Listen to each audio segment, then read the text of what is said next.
All right, guys, welcome to another Scaling Brokerage podcast. We're happy to have Aaron here to share his experience as a brokerage owner, his obstacles, how he was able to overcome them, as well as continue to scale his business. So first and foremost, Aaron, welcome. And if you don't mind sharing a little bit more about your brokerage, what made you open up doors and your journey so far? I spent a bunch of years. I started off in the auto industry, spent about 20 training sales staffs and whatnot on new cars and used cars, both sides, and realized that I got tired of selling and training people how to sell things that depreciate. So I said, let's go sell something that does somebody good instead of doing them damage. So got into that and then realized it was fun, but I wasn't doing as much good as possible. And the people that really got jammed up were the small business owners because they got taught how to rent property. So I thought, let's start a firm that's designed on creating ownership opportunity for small businesses, and in so doing also create the ownership opportunity for homeowners. So it became a development firm. So now we're developing and building out the residential real estate side. The commercial is much harder to get into. It just takes bigger pockets and a lot meaner endeavor. But the fun part is selling the residential stuff. And now that we're creating more, we're creating the ownership opportunity for small business owners. That's what we do. And the residential stuff's just, hey, let's go make people happy and help them get their start, hopefully. No, that's great. And so a lot of our listeners, they are on more of the residential side. How long have you been on the residential side of real estate? Up till right now, about 18, 19 years. Oh, okay. Wonderful. Yeah, that's my bread and butter. I mean, that's what we love to do, because I can go out and I can find a listing or find a buyer and go find something. When you're in the commercial side of it and the development side, it's let's go start something today. We'll find a piece of dirt, and maybe about 3 years from now, we'll be able to sell something. So yeah, your bread and butter of your daily activity is always residential. Awesome. That's great. That's why the residential brokers, I say, hey, realtor strong, baby. That's awesome. So you said you started about 18, 19 years ago. How many agents have you been able to grow your brokerage up to when it comes to recruiting side of things? I worked for everybody else up until 2018 when I formed the firm. Spent about 10 years with Remax and then bounced around with a couple different operations. Right now, I think we're at 6 brokers, including myself, 2 states. Once again, it's not a quick endeavor if you're going to build it, because I don't play well with others. Everybody has these weird rules, and you want to do it this way or that way. No. And if you want to build it right, build it from the ground up. Go. Absolutely. So can you expand on that a little bit, on kind of what you're looking for when it comes to people on your company and stuff? People with integrity that follow the rules, play impartially, and just don't lie. You can never get caught in the truth. So just stick with that. And as the realtor creed, I guess, would be disclose, disclose, disclose. You know, we'll work hard for your clients. We have a fiduciary responsibility. Take it seriously and know your stuff. You know, if you're not sure, ask a question. Hopefully your DB or PB is, spot on and always there to pick up a phone, because if you don't have the answer, find it. Don't make one up. Yeah, definitely. That's great. And so growing this brokerage from 2018, then, for anyone who's kind of like getting started and stuff, what would you say are some of the, how did you navigate some of the biggest challenges? Like, what would you even say were some of the biggest challenges for you? Well, still are. Keeping up with technology and making sure that you've got a platform you understand. Most people don't get the opportunity that I've had.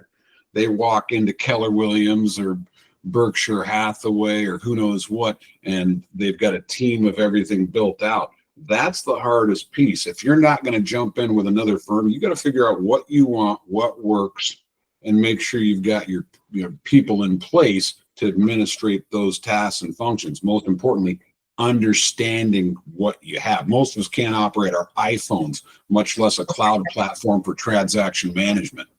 Yeah, yeah, definitely. So how did you navigate around that then? Because did you start from scratch with your technology and all of your systems? I have tested thoroughly pretty much everything on the planet. My operations manager, Jen, hates me for it. My designated broker, Amy, says, I want to go this way. I mean, everybody's got their own opinion. So yes, I'm a well, I guess it'd be a old school Republican, trust but verify. So everybody's selling you this tech platform, this one. I'm going to test it, and then I'm going to tell you whether I like it or not. And they all want you to do these 1-year contracts, so nothing's quick and easy. So yeah, if you it's expensive, it's time consuming. If you make changes, it can be painful. That's one of the big ones. So yeah, figuring out your tech stack and knowing how it operates and making sure that everybody's on the same game plan. Yeah. And what would you recommend, for like tech stack? I feel like, that could be that can go a lot of avenues. So like if we were to break it down for a brokerage owner who needs to set that stuff up, maybe what are the main things they should be looking for in their tech stack and their systems that has helped you streamline a lot of the processes in the operation side of things? Simple communications that are understood, because everybody's got these texting and whatnot applications. Make sure that you understand how the communications work. If you're going to go with that, you can go something simple like paperless pipeline, just docs in, docs out. But yeah, for me, it's all about communication. Communication moves a nation. Absolutely. Awesome. Well, so the next question I do have for you, a lot of the brokerage owners that listen, they're all have a growth mindset, and it sounds like you're always testing things, figuring out the best systems and stuff. How do you currently market your brokerage, and what strategies have been successful for you to find the agents that you currently have at your brokerage? Most of my business, whether it be sales or recruiting, has been word of mouth and shaking hands and meeting people. So when it comes to growth, I'm not looking to. This year has been, all of it's been there. The previous years have all been just formulation. This next year, then we'll start worrying about recruiting and actually going after people. Because once again, I pretty much just sell residential housing, but now that we're going into specifically and aggressively the development side of it, we're going to grow exponentially pretty fast. So that hopefully won't be on my plate. What won't be on your plate? The recruiting side of things? The recruiting side, exactly.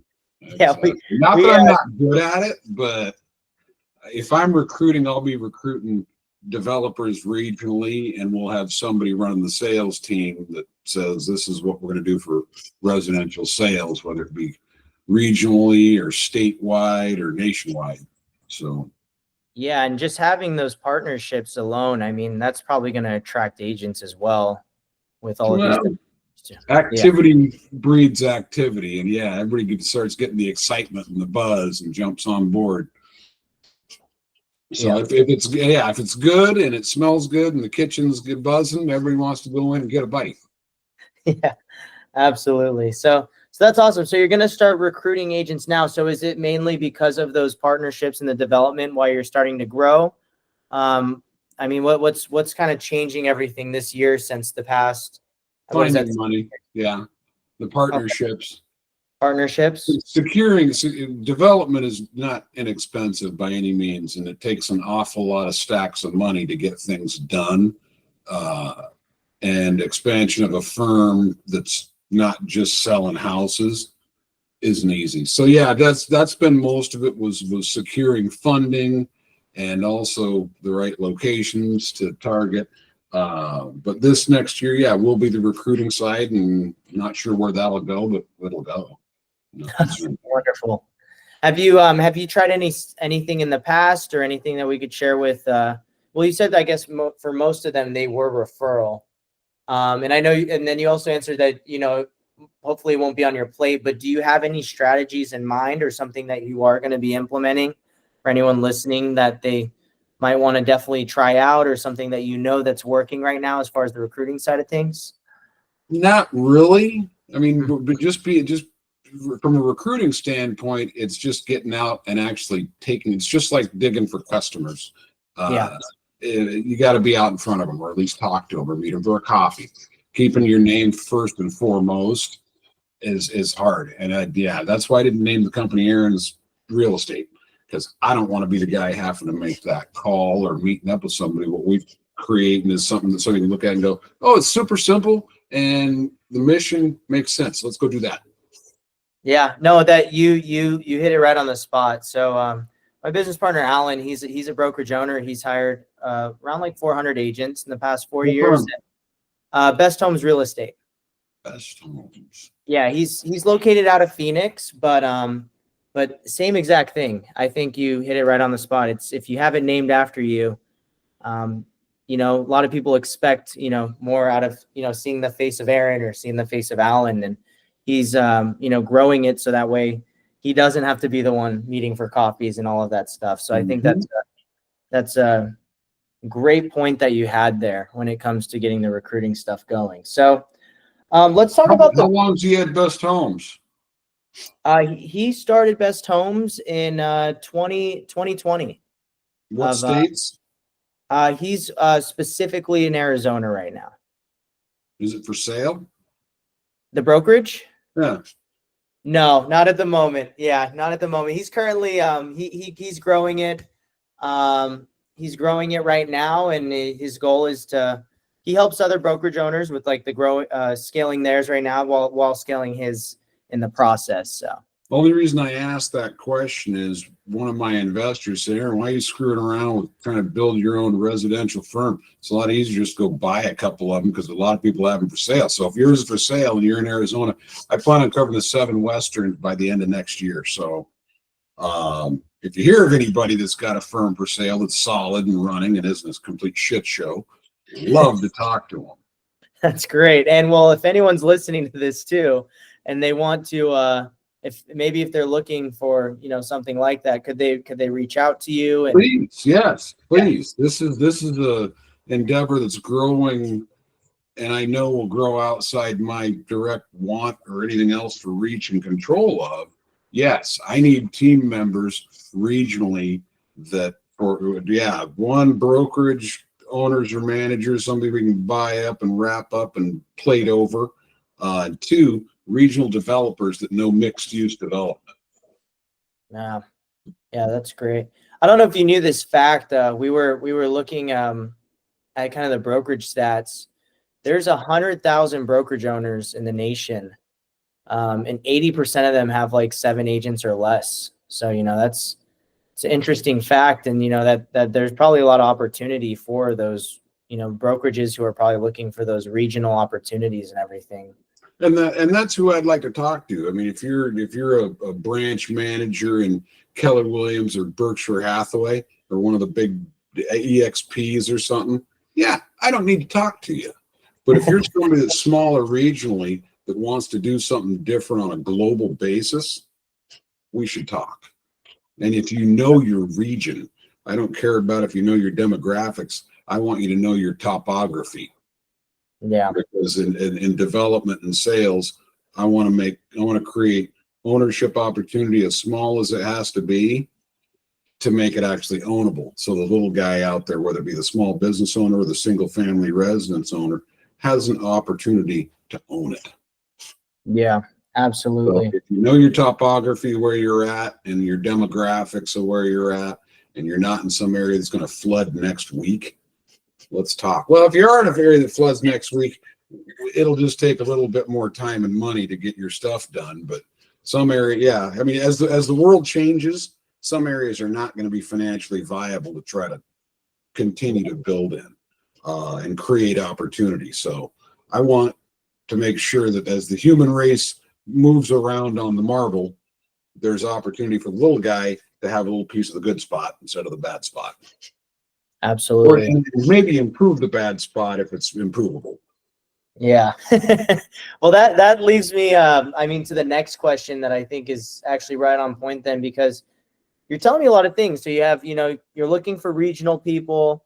You're working with developers. You're planning on scaling the residential side.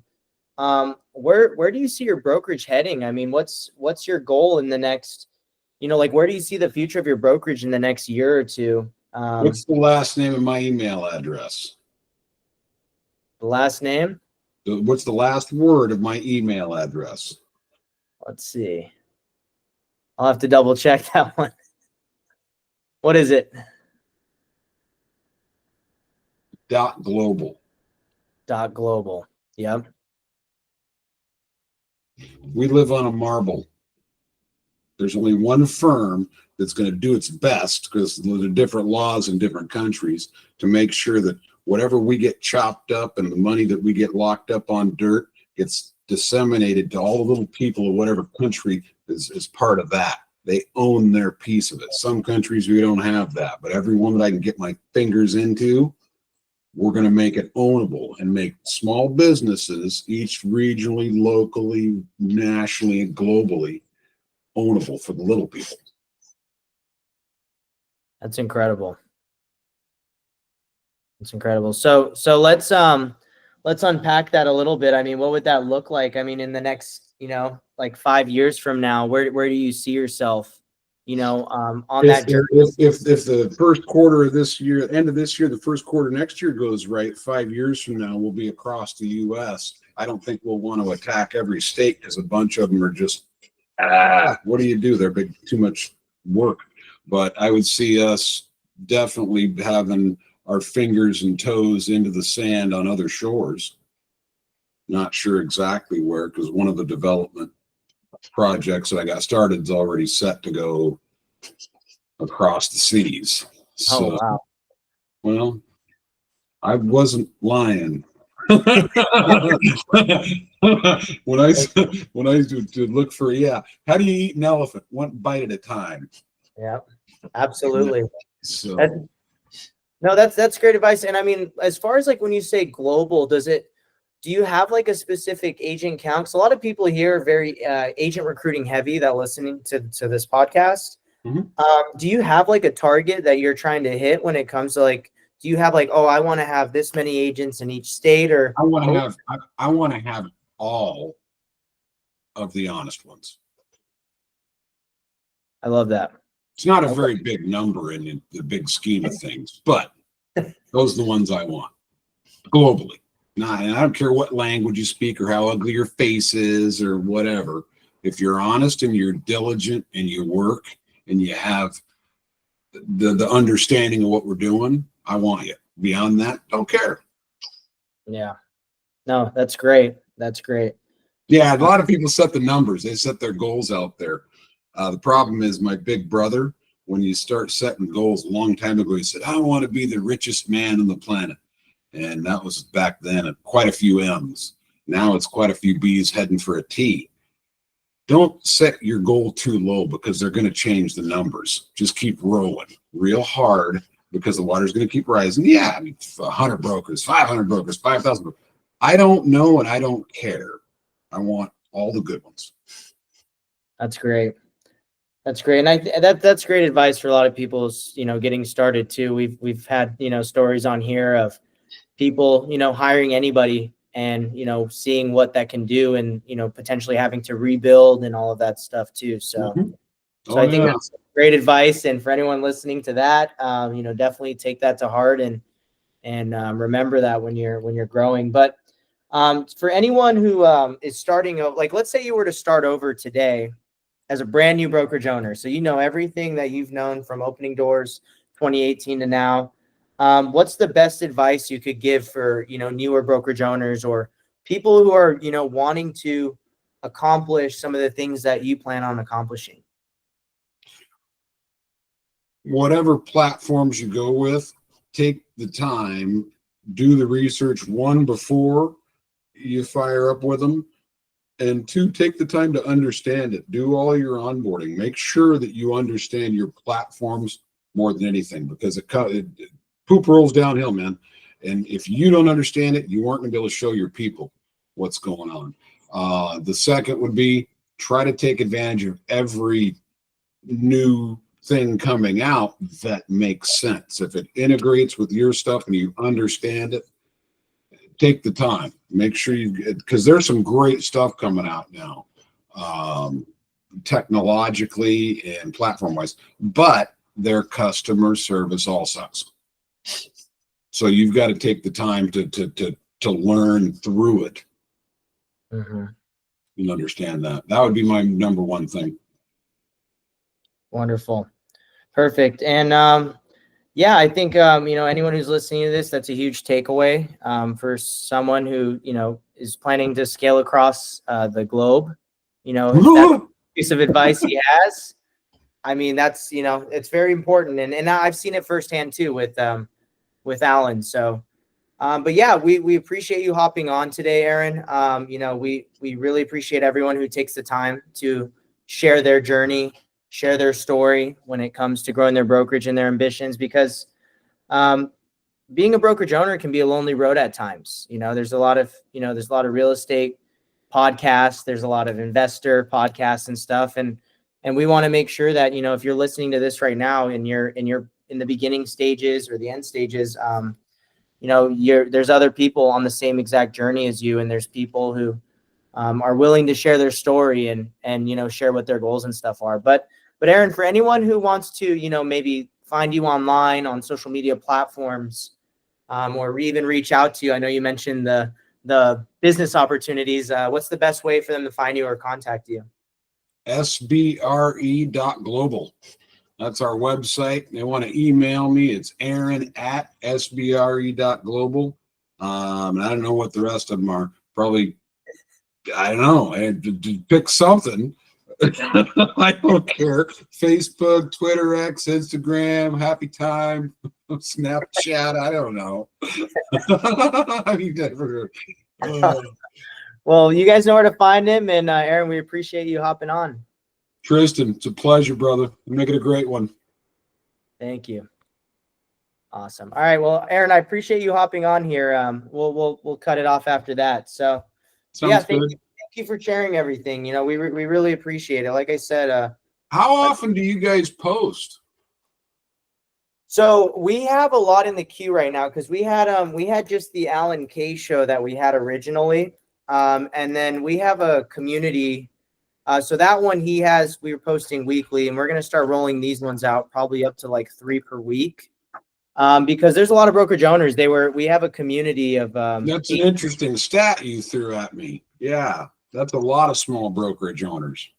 Yeah, so we actually have a community. I think you can see on my shirt. So me and him co-founded Modern Day Brokerage. We help the smaller brokerages start growing their businesses. So, we want to make sure that we can connect with as many brokerage owners as possible to share their stories. But yeah, we have a Facebook group of about 1,800 brokers in it. We currently work with like over 150 brokers right now, and that was one of the biggest things they wanted to ask. So like, how can we hear more brokerage owner stories? And so we want to connect with as many brokers as possible and be able to share all of the successes. Yeah, can you add me? Are we Facebooked up or shared or whatever? Let me add you because I can invite you to that. Yeah, please do. And I would actually realize, just in all honesty, at some point I'm going to try to buy up about half the broker owners that we got on the page. So, okay, all right. Well, if you want, I know you have a, you're very growth minded and everything.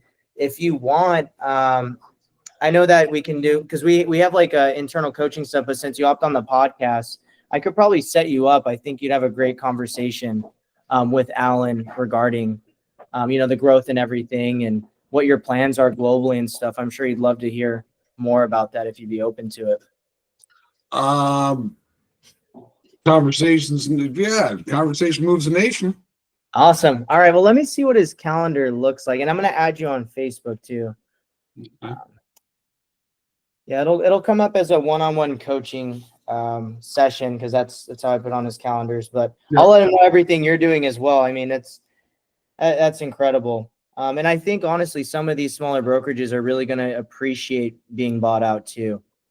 With just where I had never thought about that until one of my basically it's going to be our CFO. He says, Aaron, why are you screwing around with this? 'Cause I didn't realize how easy it was because he said that. That's exactly what he said. He said, dude, there are so many brokers out there. We just buy them up in the markets we want. I'm like, legit? And he's like, oh shit, yeah. And I'm like, dude, I'm a mud guy. I want to be out in the mud selling houses and shaking hands and meeting people. I'm not a back office executive. When we're selling shit, let's go sell it. I mean, I want to run the troops in the mud. So getting off into that la la land was never part of my game plan.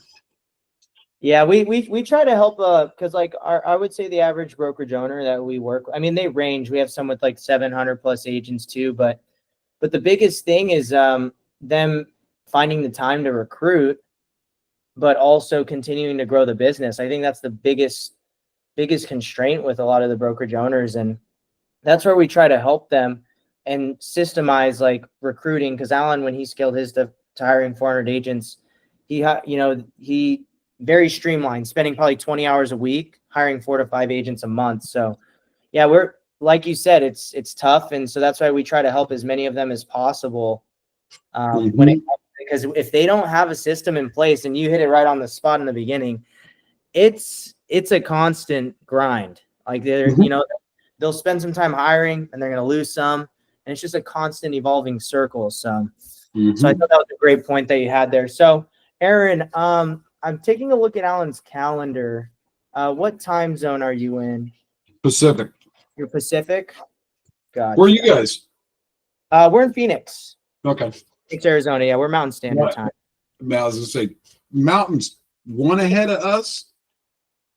Yeah, we're 1 hour ahead right now. We're the only place that doesn't change in Phoenix, so we have to keep up with the Eastern. Everybody's shit show, yeah. Well, hopefully we get this one right, because about half the appointments I'm supposed to be at, I'm like, hey, no, you missed it by whatever, 3 hours or whatever. Yeah, I appreciate you having on. So I'm looking at his, let me see. So next week, do you prefer like a day? I can see what he's got. Tuesday, he has Tuesday through Thursday, few openings. If you want the same background, it's got to be Wednesdays. I'm only over here on Wednesdays. But today, well, yeah, other than today, it's Thanksgiving week. So today I'm here Tuesday. Not sure why.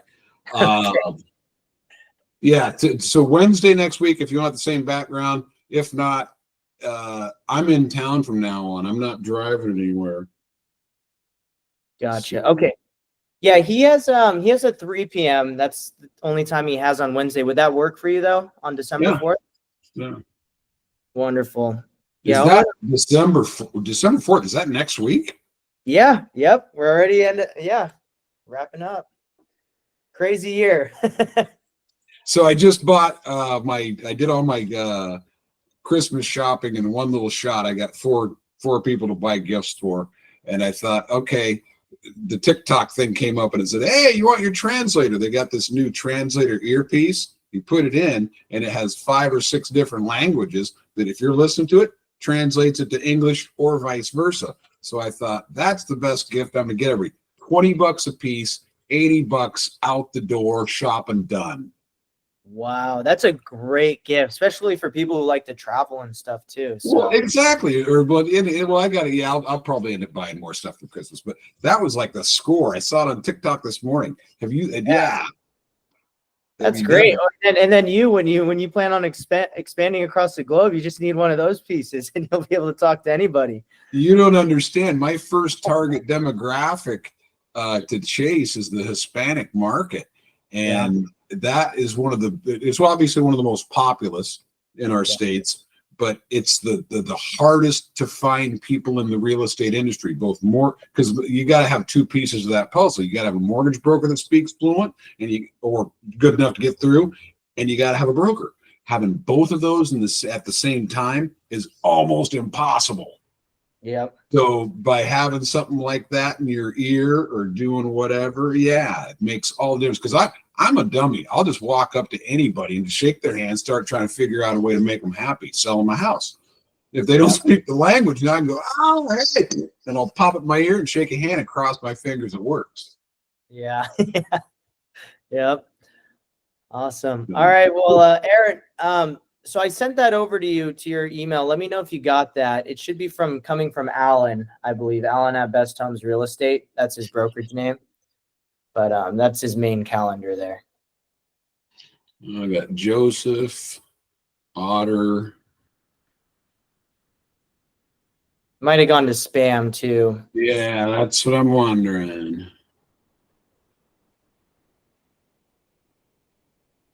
All better. No, Alan. How long did you send it? I just sent it to you. So Okay. Okay. yeah, let me see. I'm gonna go to your contacts, see if that went out to you.